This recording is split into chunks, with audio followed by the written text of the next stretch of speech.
Amados, Jesus Cristo não veio ao mundo para condenar o mundo. Ele veio para julgá-lo.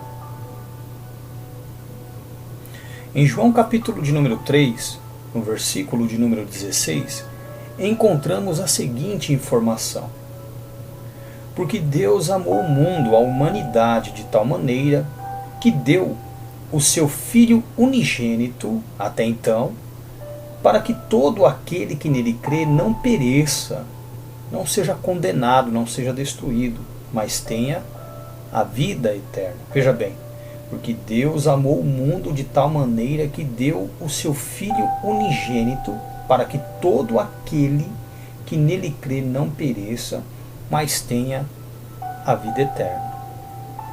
Jesus Cristo foi enviado como Salvador da humanidade e não como condenador da humanidade.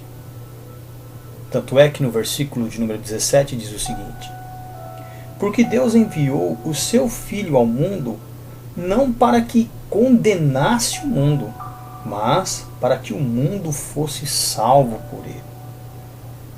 E como é que o mundo é salvo? Voltamos ao versículo de número 16. Porque Deus amou o mundo, a humanidade, de tal maneira que deu o seu Filho unigênito, para que? Com a finalidade de que todo aquele que nele crendo não seja destruído, não pereça, não seja condenado, mas tenha a vida eterna. A finalidade, o propósito pelo qual o Pai enviou o seu Filho foi para salvar a humanidade. De que maneira? Através da fé, através da crença na vida oferecida por meio da pregação do seu Filho, da pregação de sua palavra. Todo aquele que viesse a crer na mensagem do seu Filho teria a oportunidade de ser salvo, ok? Lembrando o seguinte: quando Jesus Cristo foi enviado à Terra, toda a humanidade já estava condenada. A humanidade está condenada, inclusive até os dias de hoje e até o juízo final. A humanidade está condenada. Quem não será destruído na condenação, ou quem não receberá o juízo na condenação, ou quem não será condenado ao juízo, são aqueles que passarem a crer no Filho por intermédio de sua mensagem, que passarem a viver de acordo com a mensagem do seu Filho, de Jesus, de Yeshua. Todos os que passarem a obedecer a Deus por intermédio da palavra de Cristo, dos mandamentos de Cristo, este não será destruído, não será condenado ao juízo eterno, ao dano da segunda morte. Porque Deus amou o mundo de tal maneira que deu o seu Filho unigênito. Deus deu o Filho dele unigênito em sacrifício para salvar essa humanidade. Jesus foi dado para a humanidade. Ao ingressar no mundo, a sua missão foi pregar uma palavra que os que nele crescem, por intermédio dessa mensagem, mudassem a sentença que estavam destinados. Sairiam da condenação. Seriam salvos. Só para você entender, a palavra salvação do grego é soteria. Literalmente, livrar da danação do fogo. Logo, a sentença, a condenação, é o lago de fogo e enxofre, que é o dano da segunda morte, relatado em Apocalipse. Olha só, venha comigo, Apocalipse, para você entender o que é a salvação. Tem muita gente que não entende o que é a salvação. Apocalipse, capítulo de número 20, versículos de número do 11 ao versículo 15, diz assim: E vi um grande trono branco, e o que estava sentado sobre ele, de cuja presença fugiu a terra e o céu, e não se achou lugar para eles. E vi os mortos, grandes e pequenos, os que estavam diante do trono, e abriram-se os livros, e abriu-se outro livro, que é o da vida, e os mortos foram julgados pelas coisas que estavam escritas nos livros, segundo as suas obras. E deu o mar os mortos que nele havia, e a morte e o inferno deram os mortos que neles havia, e foram julgados cada um segundo as suas obras. E a morte e o inferno foram lançados no lago de fogo. Esta é a segunda morte. Então o que é a segunda morte? A sentença do lago de fogo. E aquele que não foi achado escrito no livro da vida foi lançado no lago de fogo, ou seja, sofreu o dano da segunda morte.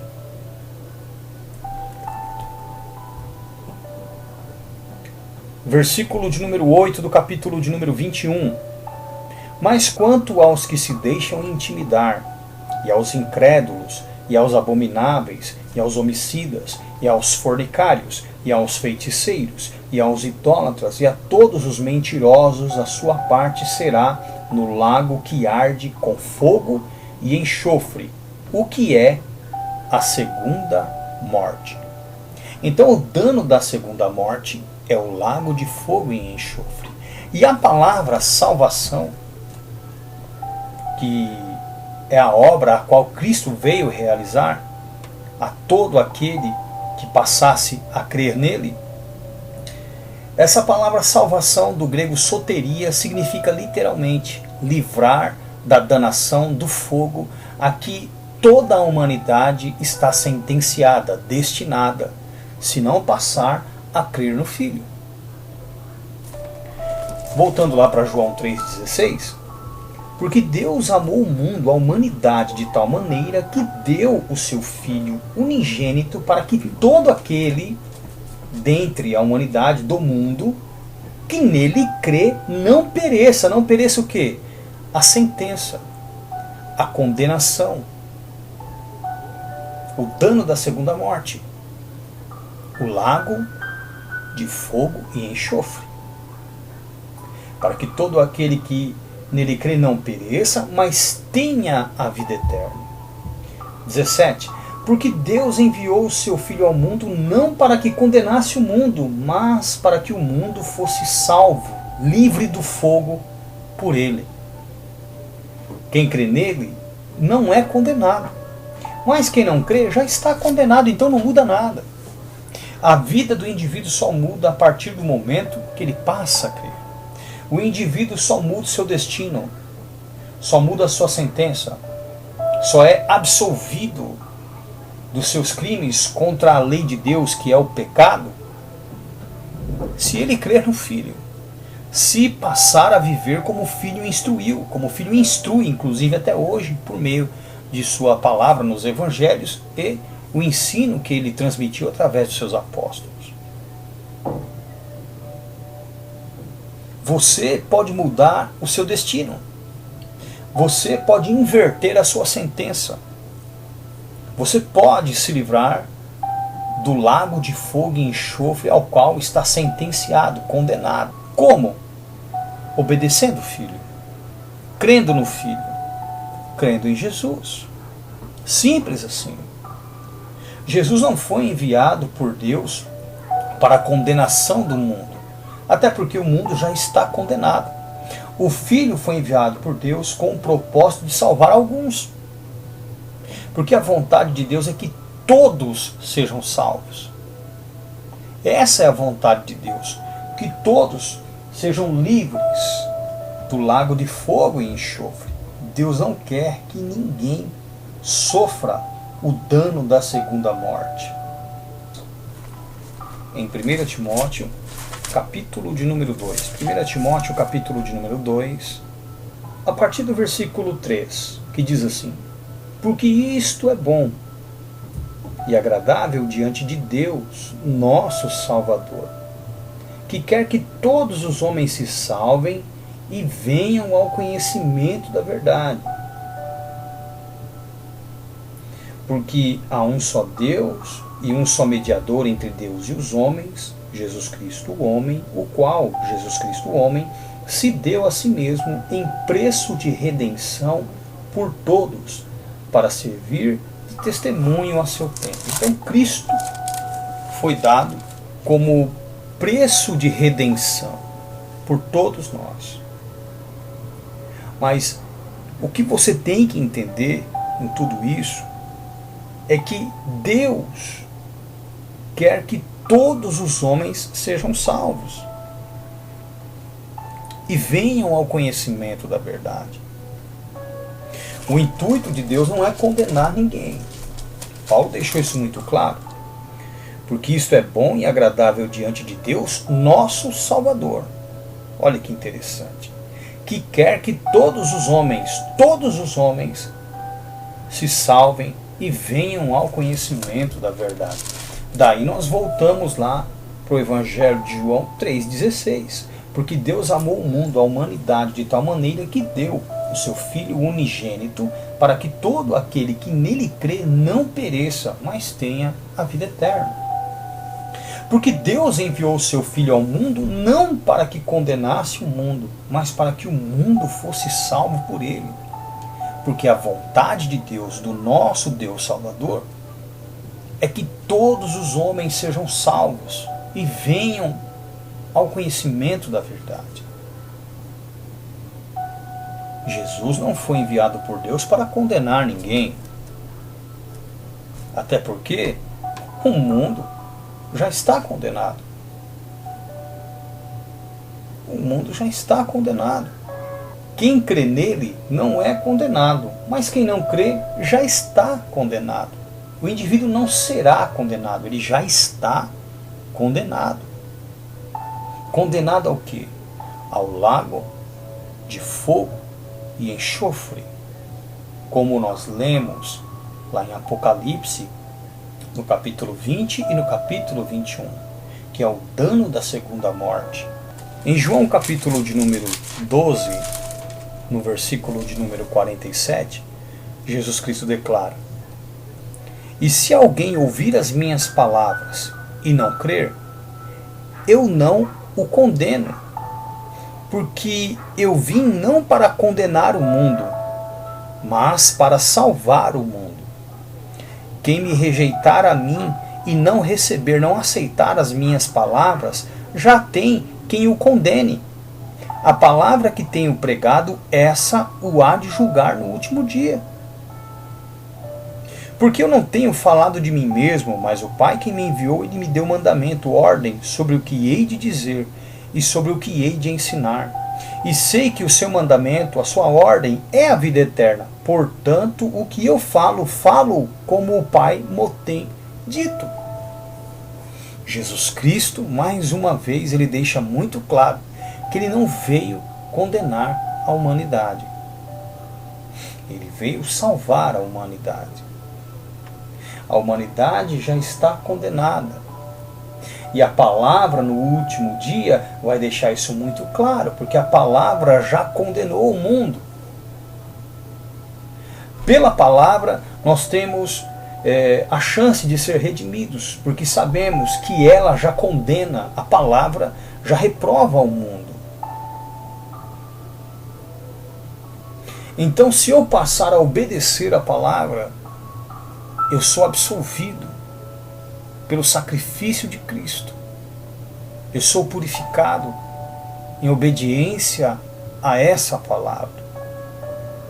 Eu mudo a minha sentença. Eu mudo o meu destino. Eu mudo a situação em que me encontro. Eu saio da condenação. Eu sou salvo, ou seja, livre do dano da segunda morte, que é o lago de fogo e enxofre. Agora, qual é a condenação? A condenação diz respeito ao quê? Porque eu e você, eu estava condenado e você se encontra ainda condenado e o resto do mundo ainda se encontra condenado. Por quê? Porque antes nós havíamos transgredido a lei de Deus. Porque o que é o pecado? Para que você entenda, o que é o pecado? O pecado é a transgressão da lei de Deus. Nós vemos essa informação em 1 João 3,4, fica mais claro nas versões NVI, Alphalete, versão brasileira, King James e a revista atualizada. As versões mais corrigidas, aquelas que tiraram a maioria dos erros, nelas você vai encontrar lá a informação de que o pecado é a transgressão da lei. Ok? Então, por transgredir a lei, eu estava condenado e você se encontra condenado, porque a transgressão da lei é o pecado. Ok? E o pecado me condenava e te condena. Quem pratica o pecado não pertence a Deus, pertence ao diabo, 1 João 3,8. E por conta disso, terá o mesmo juízo que ele, a mesma sentença, o mesmo destino. João, capítulo de número 3,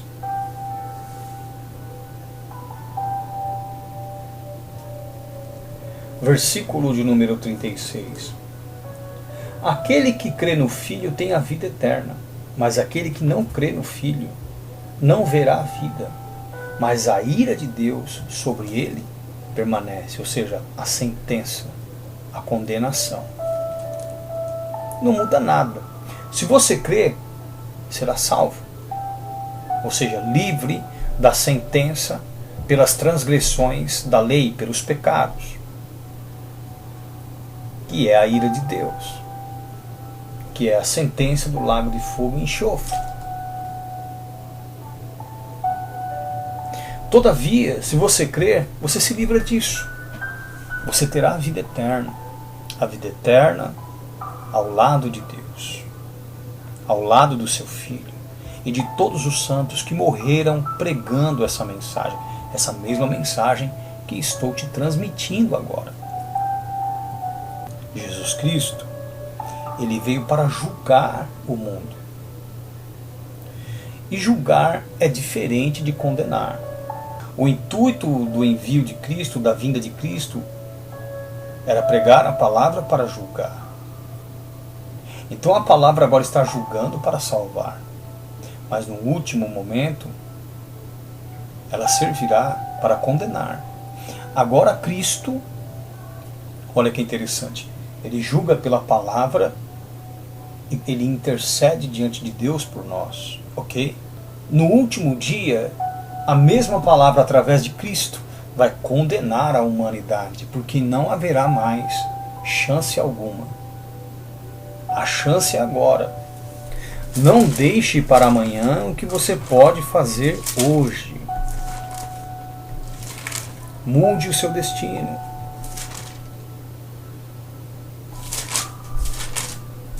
Mude essa sentença. Em 2 Coríntios, capítulo de número 6, versículos de número 1 e 2, diz o seguinte: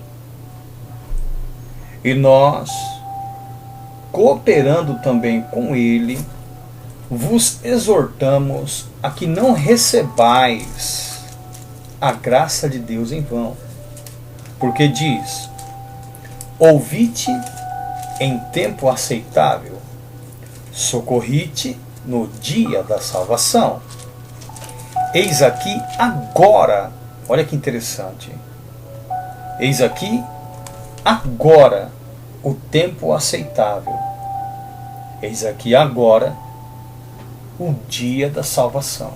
Então é agora. É agora. Lembra que eu falei? A palavra salvação significa livrar do fogo. O fogo a quem estão destinados todos os pecadores. E o que é um pecador? O pecador é aquele que transgride as leis de Deus. A quem pertence um pecador? Ele pertence ao diabo.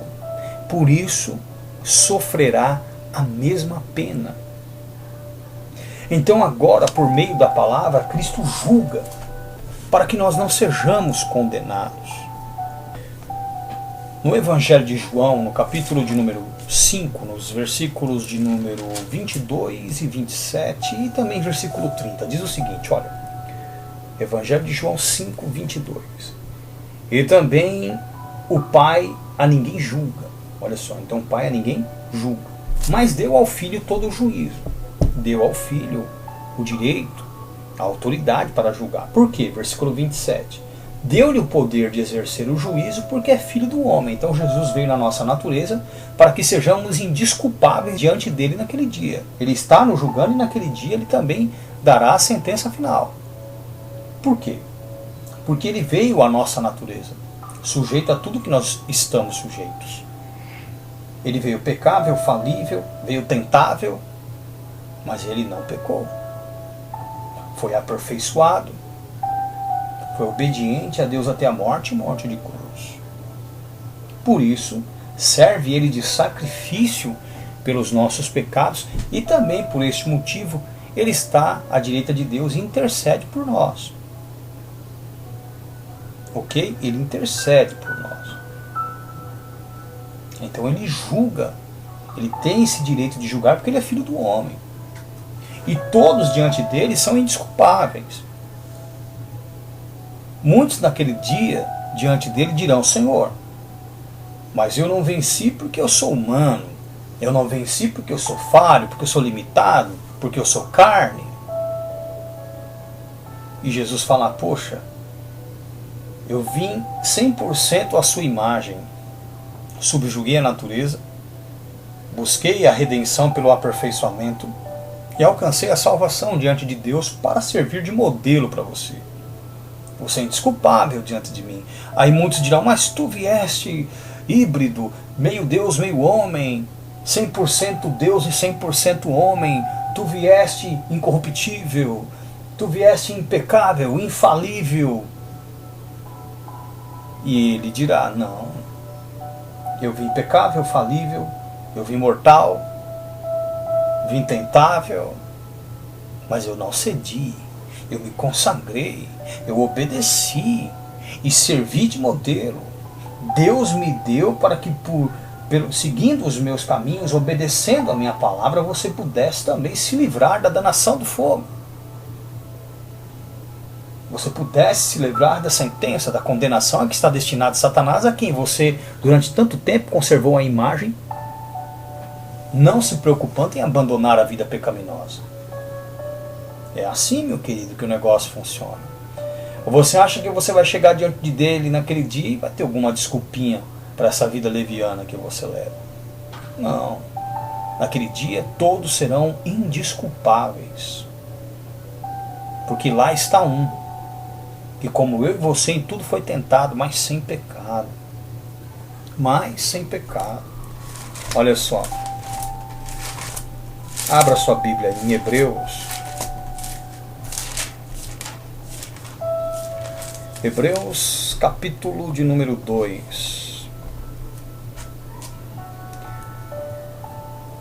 A partir do versículo de número 7, diz assim: Tu, Deus, o fizeste um pouco menor do que os anjos, de glória e de honra o coroaste, e o constituíste sobre as obras das tuas mãos. Olha que coisas. Todos lhe sujeitaste debaixo dos pés. Ora, visto que lhe sujeitou a todos, nada deixou ou nenhum deixou que não lhe esteja sujeito. Mas agora ainda não vemos que todos lhe estejam sujeitos.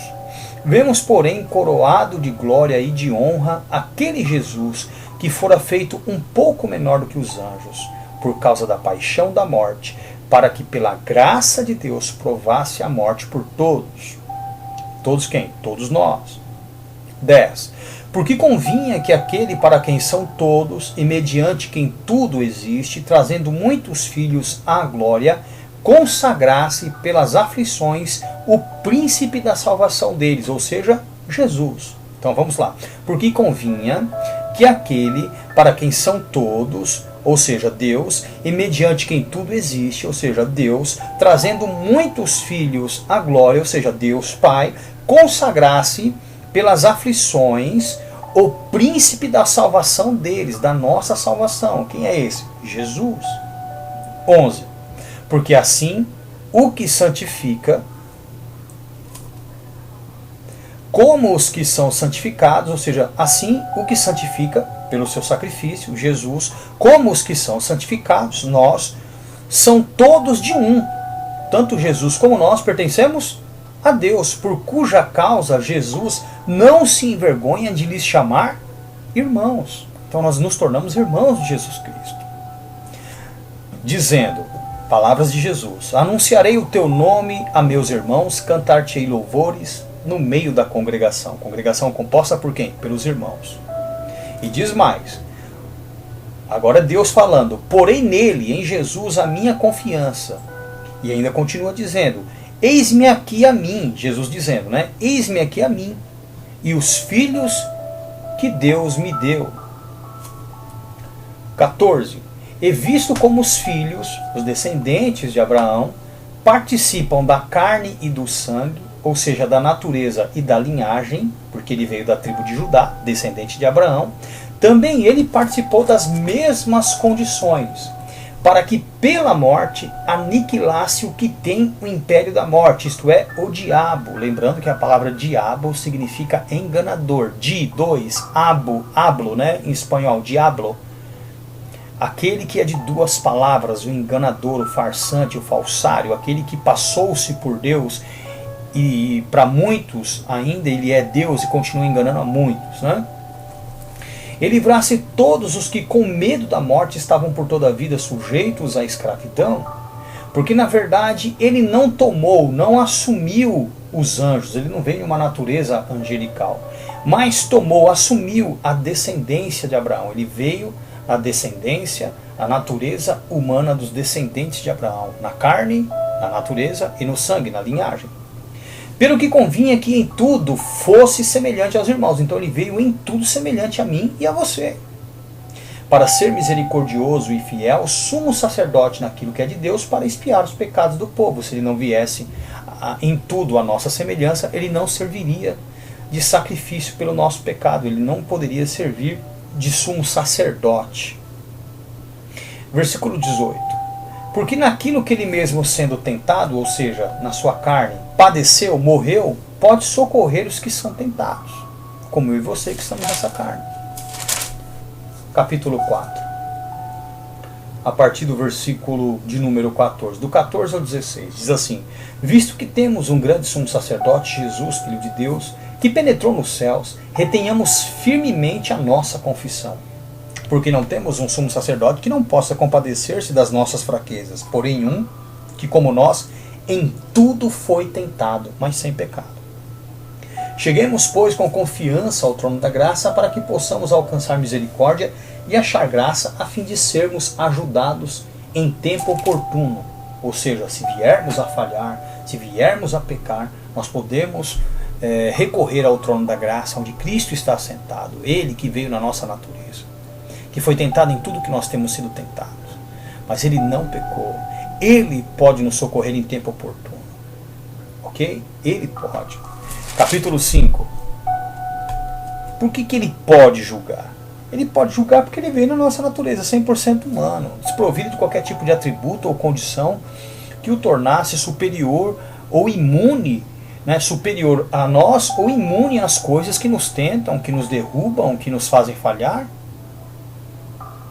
Muito pelo contrário, ele veio falível, pecável, ele veio vulnerável, como eu e você. Foi a obediência, a devoção dele que fez com que ele servisse de juiz.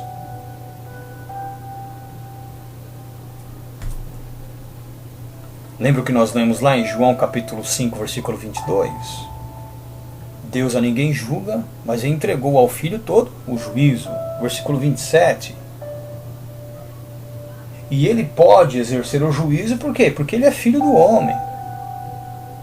Agora olha só, Hebreus 5, versículo 7 em diante. O qual Jesus, nos dias da sua carne, da sua natureza humana, oferecendo com grande clamor e lágrimas, orações e súplicas ao que o podia livrar da morte, ou seja, ao Pai. Foi ouvido por quem? Pelo Pai, quanto ao que temia.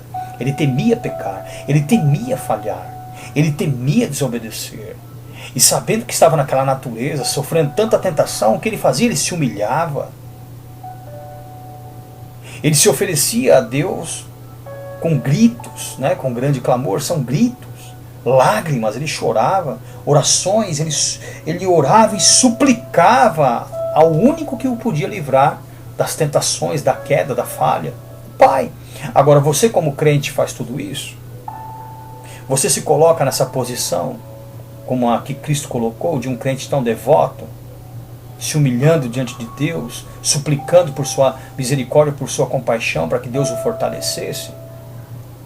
8. Ainda que era filho de Deus, aprendeu a obediência por aquilo que padeceu, que sofreu. E sendo ele aperfeiçoado, veio a ser causa de eterna salvação para todos os que lhe obedecem, para todos que dão crédito à sua mensagem, todos os que têm crido nele. Lembra o que nós lemos a priori? João 3,16. Porque Deus amou o mundo, a humanidade, de tal maneira que deu seu Filho unigênito para que todo aquele que nele crê, não pereça, não sofra a sentença que está destinado, não sofra, né, a condenação que recebeu, que é o lago de fogo e enxofre, mas tenha o que? A vida eterna. E o versículo 17. Porque Deus enviou seu Filho ao mundo não para que condenasse o mundo, mas para que o mundo fosse salvo por ele. Lembra da palavra salvação? Soteria do grego. Livres da danação do fogo, da condenação, da sentença a que todos estão destinados. Eu estava também, mas passei a crer no Filho. Tenho seguido a sua palavra, obedecido os seus mandamentos, seguido suas instruções. Estou trabalhando para mudar o meu destino, para nunca mais voltar a essa sentença, esse estado de condenação que tem por fim a pena do lago de fogo e enxofre, que é o dano da segunda morte. Jesus Cristo, ele não veio condenar a humanidade, pelo contrário, ele assumiu a nossa humanidade para redimir a mesma. O apóstolo Paulo deixa isso muito claro em Romanos capítulo de número 8, versículo de número 3, Romanos 8, 3. Quando ele diz: porquanto que era impossível a lei, visto como estava enfraquecida pela carne, Deus, enviando o seu Filho em semelhança da carne pecaminosa, ou da carne do pecado, pelo pecado, condenou o pecado na carne. Para ficar mais claro para você entender, eu vou ler numa versão aqui, que vem diretamente do grego para o português, e diz o seguinte, olha. A lei não tinha poder porque tinha sido enfraquecida pela nossa condição humana e pecadora. Mas Deus fez o que a lei não podia fazer. Ele enviou seu próprio Filho para a terra com um corpo como o nosso, que é humano e pecador. Deus o enviou como sacrifício pelo pecado e assim, por meio desse corpo humano, condenou o pecado. Ele não cedeu. Ele não cedeu. Ok? Então Cristo veio à nossa semelhança. Ele assumiu a nossa humanidade. Paulo, inclusive, em Filipenses, ele diz o seguinte, olha, Filipenses capítulo de número 2, a partir do versículo de número 5. De sorte que haja em vós o mesmo sentimento, ou o mesmo pensamento, o mesmo entendimento, que houve também em Cristo Jesus, que sendo em forma de Deus, não teve por usurpação, não usou isso como meio de trapaça, ser igual a Deus. Mas o que ele fez? Mas aniquilou-se a si mesmo. Ou seja, ele se desfez da sua divindade, da sua condição pré-existencial na forma de Deus. Mas aniquilou-se a si mesmo, tomando ou assumindo a forma de servo, fazendo-se semelhante aos homens. Olha que coisa! E achado na forma humana, humilhou-se a si mesmo, sendo obediente até a morte, morte de cruz. Ele passou por todo o processo humano, todo o ciclo existencial humano, ele cumpriu. Pelo que também Deus o exaltou soberanamente e lhe deu um nome que é sobre todo nome, para que ao nome de Yeshua, de Jesus, se dobre todo o joelho dos que estão nos céus, na terra e debaixo da terra, e toda língua confesse, admita que Jesus Cristo é o Senhor, para a glória de Deus Pai. Jesus Cristo não veio divino. Jesus Cristo não veio superior, infalível ou impecável. Jesus veio vulnerável, tentável, falível, pecável. Propenso à queda como eu e você. E o que o manteve em pé, firme, foi justamente o fato de se dobrar diante de Deus, se humilhar, buscar de Deus fortaleza para subjugar a natureza, não permitindo que a mesma exercesse poder sobre a sua alma, subjugando-a e levando-a à prática do pecado que estava nos seus membros. Não, mesmo num corpo pecador, ele não permitiu com que este corpo, essa matéria, exercesse poder sobre a sua alma e a levasse ao pecado. Pelo contrário, ele se sujeitou ao Espírito Santo, foi guiado pelo Espírito. Deus, por meio do Espírito, o instruía. E por sua obediência, ele conseguiu subjugar a natureza, oferecendo-se a Deus com clamores, orações, súplicas. Se humilhou diante do Senhor para ganhar fortaleza, para subjugar a natureza. Ele temia pecar, ele temia falhar. E hoje os crentes não temem pecar. Os crentes hoje não temem falhar. Os crentes não estão nem aí para nada. Ah, pecou, eu peço perdão.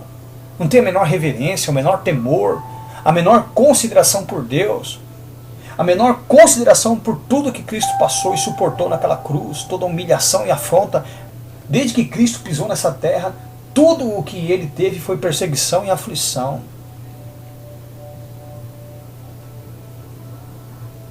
E você vem reclamar da sua vida dizendo que não consegue ser santo, que santo só Jesus, que perfeito só Jesus. Não, querido.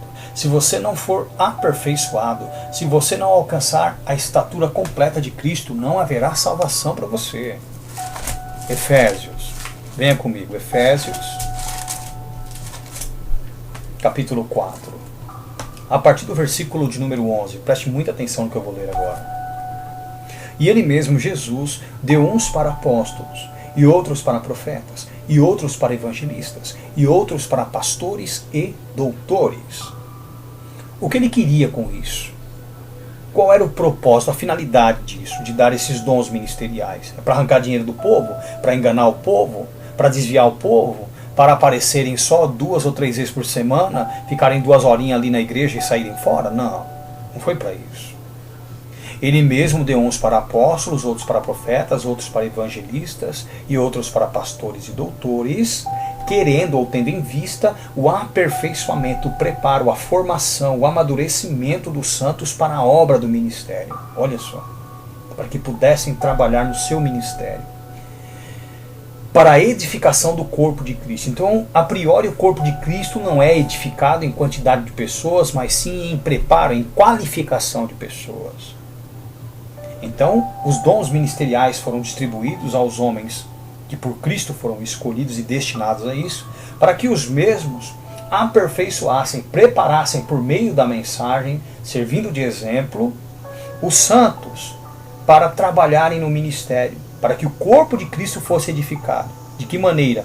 Na qualificação, no preparo, na formação de pessoas. Versículo 13. Até que todos cheguemos à unidade da fé e ao conhecimento do Filho de Deus. Esse preparo, esse aperfeiçoamento, ele tem um tempo determinado, não é para sempre. Nós que recebemos esses dons, recebemos para preparar as pessoas durante um tempo. Até que as mesmas cheguem a ter a mesma fé e o mesmo conhecimento de Jesus Cristo, do Filho de Deus. A varão perfeito, maduro, completo, preparado, à medida da estatura completa de Cristo. Para que não sejamos mais meninos inconstantes, levados em roda por todo vento de doutrina, de ensinos, pelo engano dos homens que com astúcia enganam fraudulosamente. Se você entrou na igreja e acredita que é impossível ser perfeito, rasgue essa página da sua Bíblia. Porque inclusive quem vai te aperfeiçoar são homens sujeitos às mesmas fraquezas que você. Cristo aperfeiçoou os apóstolos. E os apóstolos aprenderam a aperfeiçoar os homens. E estes têm como ter alcançado a estatura de Cristo a mesma fé e o mesmo conhecimento. Para que eles também, como Cristo aperfeiçoou e os apóstolos aperfeiçoaram, eles também possam aperfeiçoar. Voltando lá para João, Evangelho de João, capítulo de número 5, versículo de número 22. E também o Pai a ninguém julga, mas deu ao Filho todo o juízo. Versículo 27. E deu-lhe o poder de exercer o juízo, porque ele é o quê? Porque ele é o Filho do homem. Versículo de número 30. Eu não posso de mim mesmo fazer coisa alguma. Como ouço, assim julgo, e o meu juízo é justo, porque eu não busco a minha vontade, mas a vontade do Pai que me enviou. Jesus Cristo, ele pode exercer o juízo, ele pode julgar, porque ele é filho do homem, porque ele veio à nossa imagem e semelhança, ele veio à nossa natureza. Ele veio sujeito a tudo a que nós estamos sujeitos nesta humanidade, nesta carne. Mas ele não pecou. Por isso, ele não veio condenar a humanidade em que ele habitou. Muito pelo contrário. Muito pelo contrário. Ele veio julgar. E inclusive hoje, olha que interessante, hoje ele vive a interceder por nós. Em Romanos, capítulo de número 8, olha que interessante, do versículo de número 26 até o versículo de número 27. E da mesma maneira também o Espírito ajuda nas nossas fraquezas, porque não sabemos o que havemos de pedir como convém. Mas o mesmo Espírito intercede por nosso intermédio, nos inspira, a uma oração eficaz, nos dá entendimento de como havemos de pedir, com gemidos inexprimíveis. Versículo 27. E aquele que examina os corações, ou seja, Jesus, sabe qual é a intenção do Espírito. E é ele, Jesus, que segundo Deus, de acordo com Deus, intercede pelos santos. Então Jesus intercede pelos santos. Quem são os santos? Os santos são os obedientes. Os que têm crido e obedecido. Capítulo 8 ainda, versículo 34. Quem os condenará? Pois é Cristo quem morreu, ou antes quem ressuscitou dentre os mortos, o qual está à direita de Deus, e também intercede? Intercede por nós. Então nós não havemos de ser condenados por nenhum homem, porque aquele que veio como filho do homem, a quem foi dado o direito de exercer o juízo, Jesus, ao invés de nos condenar, o que ele faz? Intercede por nós diante de Deus. Em Hebreus nós encontramos também a mesma informação. Olha só, Hebreus capítulo de número 7, versículo 25. Portanto, pode também salvar perfeitamente os que por ele se chegam a Deus, vivendo sempre para interceder por eles. Jesus Cristo intercede por nós.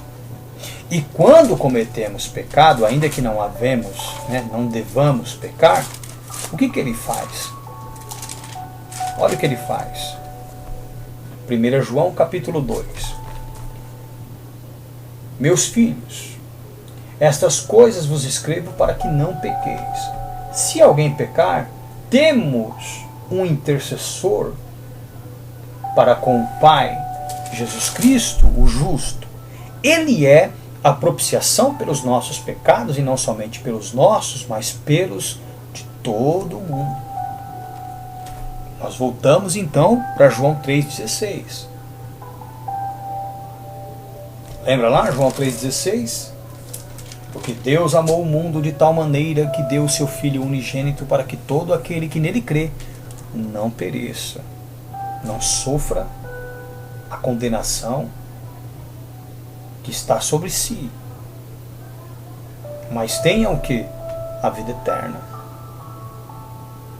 Porque Deus enviou seu Filho ao mundo, versículo 17, não para que condenasse o mundo, mas para que o mundo fosse salvo por ele. Jesus foi enviado como Salvador e não como condenador. Jesus hoje intercede por nós. Diante de Deus, Jesus pede por nós. Ele vive a interceder pelos santos. Mas ele vai nos julgando também, mediante a sua palavra. Ele vai nos julgando. E se nós nos julgássemos a nós mesmos, nós não seríamos condenados. Olha o que Paulo diz a esse respeito. Olha, 1 Coríntios, como a palavra é tremenda, meus irmãos. Meu Deus do céu. É um quebra-cabeça. Só o Espírito Santo tem a capacidade de nos instruir num caminho tão iluminado, tão cheio de explicações, tão gracioso como esse. Só Jesus, só Jesus pelo Espírito Santo pode nos dar essas instruções. Que coisa tremenda, que exemplo de homem. 1 Coríntios 11, 31 e 32 diz o seguinte: porque se nós nos julgássemos a nós mesmos, não seríamos julgados, certo? Mas quando somos julgados, somos repreendidos pelo Senhor para não sermos o quê? Condenados com o mundo. Olha que interessante. Quando nós nos julgamos, não precisamos ser julgados pelo Senhor. Mas quando somos julgados pelo Senhor, somos repreendidos para não sermos condenados com o mundo. Então o julgamento de Cristo é para a nossa salvação. Que coisa maravilhosa. Que coisa mais tremenda, irmão. O julgamento de Cristo é para a nossa salvação, para nos livrar da condenação a que o mundo está destinado. Meu Deus, que coisa linda, que coisa santa.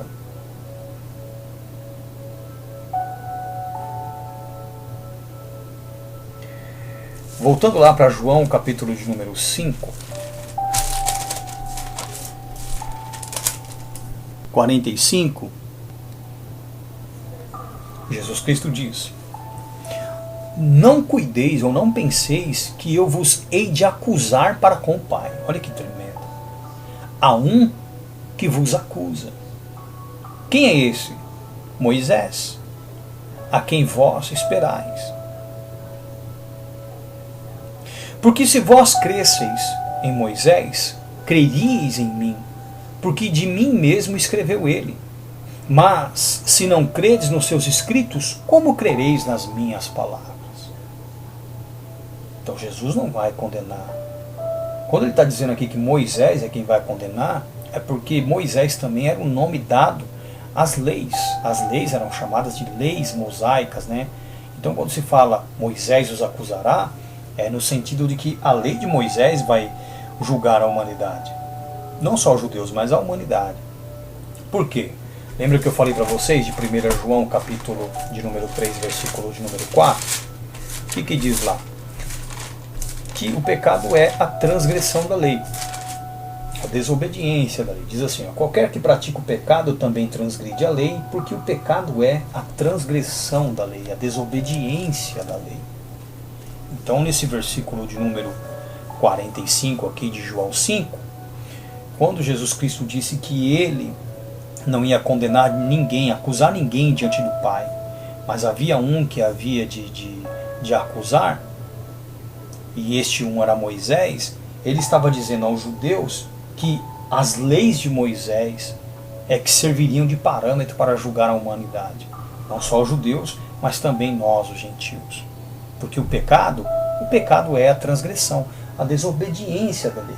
A sentença a qual eu estava e toda a humanidade ainda está destinada à condenação ali do lago de fogo, tendo como juízo o lago de fogo e enxofre, é justamente pelo fato de viverem no pecado. O que é o pecado? O pecado é a transgressão da lei, a desobediência aos mandamentos mosaicos, a lei dos anjos a Moisés. Ok? É por esta lei que a humanidade há de ser julgada. É claro que nós não seremos condenados. Quero deixar isso bem claro para você. Olha só. Evangelho de João, capítulo 5, versículo 24 e 25, diz assim: na verdade vos digo que quem ouve a minha palavra e crê naquele que me enviou, tem a vida eterna e não entrará em condenação, mas passou da morte, né, para a vida. Ele mudou seu destino. Versículo 25. Em verdade vos digo que vem a hora, e agora é, em que os mortos em seus delitos e pecados ouvirão a voz do Filho de Deus, e os que a ouvirem viverão. Isso aqui é a primeira ressurreição que nós sofremos, que é a ressurreição espiritual. Eu estou morto em pecados, ouço a voz de Cristo, né? Exatamente naquela hora que eu ouvi a mensagem, eu passei a crer, e eu mudei, eu saí daquela condição de morto por conta dos pecados para vivo em santidade, gozando já da vida eterna. A vida eterna, ela não vai vir após a ressurreição. A vida eterna começa para a nossa alma a partir do momento que nós cremos. A partir do momento que nós cremos, nós já estamos na eternidade. Olha o que Jesus disse aqui, olha. Na verdade vos digo que quem ouve a minha palavra e crê naquele que me enviou tem a vida eterna, não entrará em condenação, mas passou da morte para a vida. Em verdade vos digo que vem a hora, e agora é, ou seja, exatamente no momento ali em que ele estava pregando, em que os mortos em seus delitos e pecados ouvirão a voz do Filho de Deus, darão crédito à sua pregação, e os que a ouvirem, os que derem crédito, viverão. Vou deixar isso mais claro para você, olha. João 3,16. Porque Deus amou o mundo de tal maneira que deu seu Filho unigênito, para que todo aquele que nele crê não pereça, mas tenha a vida eterna. Olha que interessante. Também João, capítulo de número 11. João 11, olha que tremendo. 25 e 26. Disse Jesus: eu sou a ressurreição e a vida. Quem crê em mim, ainda que esteja morto fisicamente, viverá. Certo? Vai ressuscitar. E todo aquele que vive, que está vivo fisicamente, e crê em mim, nunca morrerá. Mesmo tendo morrido fisicamente, ele continua vivo espiritualmente. Crês tu nisso? É o que Jesus Cristo ensinou. Se o cara morrer fisicamente tendo crido em Cristo, ele há de ressuscitar. E se o cara está vivo em Cristo, né? Sua alma já ressuscitou espiritualmente, morrer fisicamente, ele nunca morrerá, ele continuará vivo. Porque o que as pessoas não entendem é que a vida eterna ela começa a partir do momento que eu creio. A partir do momento que eu creio em Cristo, eu ressuscitei espiritualmente, saí da morte, e ali a minha alma já goza da vida eterna. A vida eterna começa ali. Em João capítulo de número 8, versículos de número 15 e 16, Jesus Cristo disse: vós julgais segundo a carne, eu a ninguém julgo. Eu a ninguém julgo segundo a carne. Até porque em João 7, 24, ele diz: não julgueis segundo a aparência, segundo a carne, né? Mas julgai segundo a reta justiça. Então é óbvio que aqui no capítulo 8, versículo 15, quando Jesus Cristo disse, vós julgais segundo a carne, eu a ninguém julgo, ele se referia a não julgar segundo a aparência ou segundo a carne, tá? Até porque no versículo 16, ele continua, e se na verdade julgo, o meu juízo é verdadeiro, porque não sou eu só, mas eu e o Pai que me enviou. Então Jesus, ele veio para julgar e não para condenar. Logo, todos são indesculpáveis diante dele. Todos são. Então, um conselho que eu te dou, meu amado irmão, conserte sua vida. passe a viver como Jesus. Porque você foi predestinado para isso. Romanos 8, 29. Porque os que dantes conheceu também os predestinou para serem conformes à imagem do seu Filho, a fim de que ele seja o primogênito, o primeiro gerado, dentre muitos irmãos. Dentre muitos irmãos. Porque nós temos que alcançar a estatura de Cristo para que no dia do julgamento possamos exercer o juízo também, ajudá-lo a julgar. 1 Coríntios capítulo de número 6. A partir do versículo 1. Ousa algum de vós, tendo algum negócio contra outro, ir a juízo perante os injustos e não perante os santos? Não sabeis vós que os santos hão de julgar o mundo, a humanidade? Então os santos hão de julgar a humanidade, junto com Cristo. Ora, se o mundo deve ser julgado por vós, sois porventura indignos de julgar as coisas mínimas? Não sabeis vós que havemos de julgar os anjos? Então nós também havemos de julgar os anjos. Quanto mais as coisas pertencentes, as questões pertencentes a esta vida?